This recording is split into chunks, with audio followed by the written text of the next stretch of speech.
សួស្តីអ្នកទាំងអស់គ្នាសូមស្វាគមន៍មកកាន់សាលាភាសាអង់គ្លេស Ethnic Travel Trip Tour Journey Voyage តើពាក្យទាំងអស់ហ្នឹងវាមានលក្ខណៈខុសគ្នាមិនទៅពាក្យទាំងអស់ហ្នឹងខ្ញុំជឿថាអ្នកទាំងអស់គ្នាធ្លាប់ជួបពីមុនហើយយ៉ាងហោចណាស់ក៏ជួបមួយពីរក្នុងហ្នឹងដែរ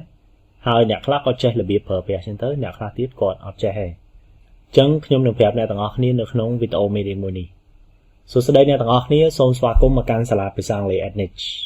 វីដេអូមេរៀនមួយនេះគឺជាការឆ្លើយតបរបស់ខ្ញុំទៅជាមួយនឹង comment របស់បងប្អូនម្នាក់គាត់ឲ្យខ្ញុំបញ្យល់ពាក្យទាំងអស់ហ្នឹង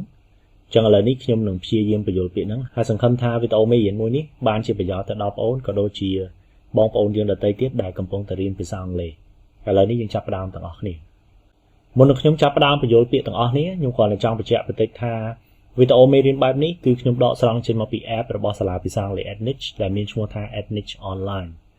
នៅទីនោះយើងមានវីដេអូមេរៀនភាសាអង់គ្លេសរាប់ពាន់តាក់ទងជាមួយនឹងផ្នែកជាច្រើននៃភាសាអង់គ្លេសមានតាម vocabulary, grammar, writing, IELTS, TOEFL ឡាក់និងឡាក់ហើយវីដេអូមេរៀនទាំងអស់មានលំហាត់សម្រាប់ឲ្យអ្នកទាំងអស់គ្នាធ្វើនៅពេលដែលអ្នកទាំងអស់គ្នាធ្វើមានបញ្ហាអ្នកទាំងអស់គ្នាអាចចោទជាសំណួរលោកគ្រូអ្នកគ្រូដែលមានវត្តមាននៅក្នុង app Ethnic Online ហ្នឹងនឹងជួយបញ្យល់ឲ្យអ្នកទាំងអស់គ្នាយល់អំពីចំណុចនៃមេរៀនហ្នឹងចាប់អារម្មណ៍ចង់ប្រើប្រាស់ app Ethnic Online សូមតាក់ទងទៅ Telegram ដែលមានលេខ011 45 55 67ឥឡូវនេះយើងចាប់ផ្ដើមមេរៀនរបស់យើងទាំងអស់គ្នាពាក្យដំបូងនៅទីនេះគឺជាពាក្យ travel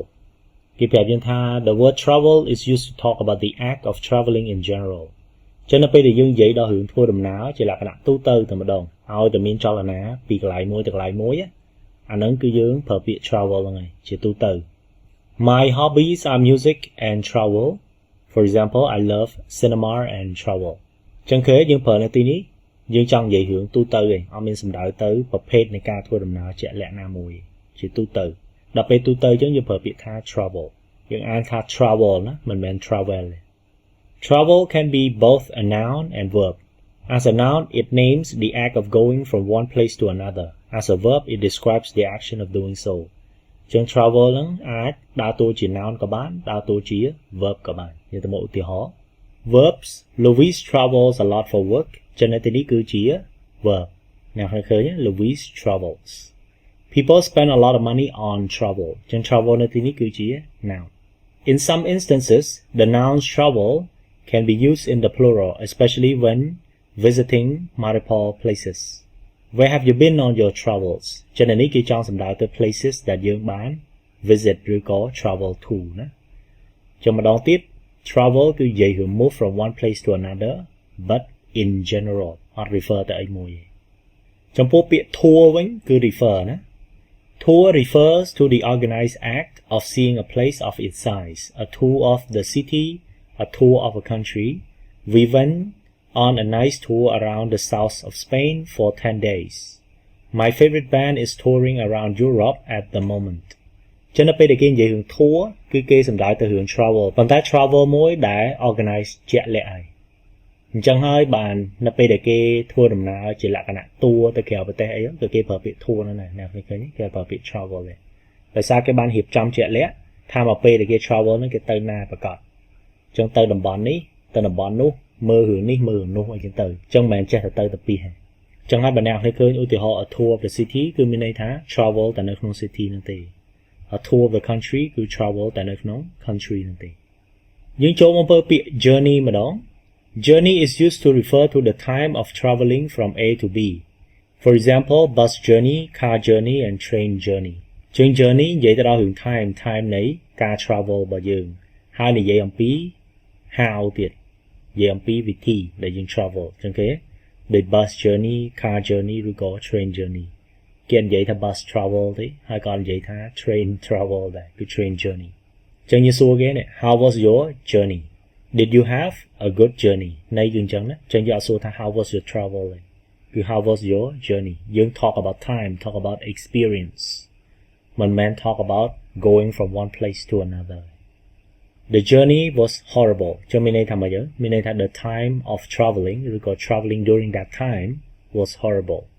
It took us 10 hours to arrive to the capital ចឹងម្ដងទៀត journey គឺជាលក្ខណៈ experience វិញយើងនិយាយរឿង experience នៃការ travel របស់យើង ចឹង experience វាគួរតែជាអីមួយជាក់លាក់ណាចឹងជា journey ទៅកន្លែងណាមួយជាក់លាក់ចឹងទៅអាហ្នឹងយើងប្រើពាក្យថា journey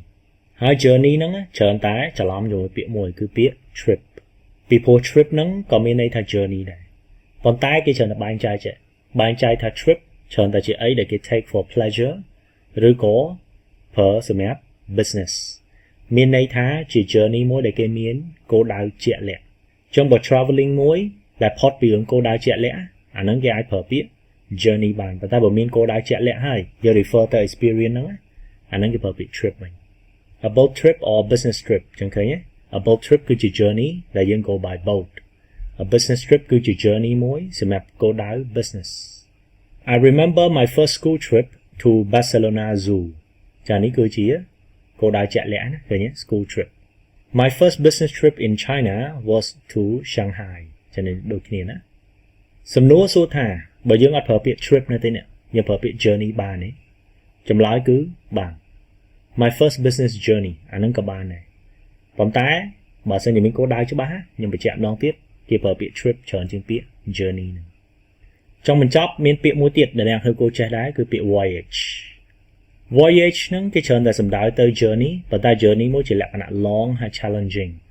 with the aim of discovering new places a voyage into space or a voyage across seas Marco Polo went on many voyages and discovered many new places the astronauts were very happy to arrive after the long voyage ចឹងបើសិនជា journey ហ្នឹងវា long journey ហ្នឹងវា adventurous journey ហ្នឹងមានគោលដៅមួយដើម្បីទៅ find អីថ្មីអាហ្នឹងគឺគេប្រើពាក្យ voyage នៅពេលដែលអ្នកទាំងអស់គ្នាទៅអាកាសយានដ្ឋានភ្នំពេញតាមផ្លូវអ្នកទាំងអស់គ្នាមានឃើញពាក្យមួយដូចជាតាមផ្លូវទៅតាមផ្លូវមកគេប្រើពាក្យមួយដូចជាពាក្យបារាំងណាគេដាក់ bon voyage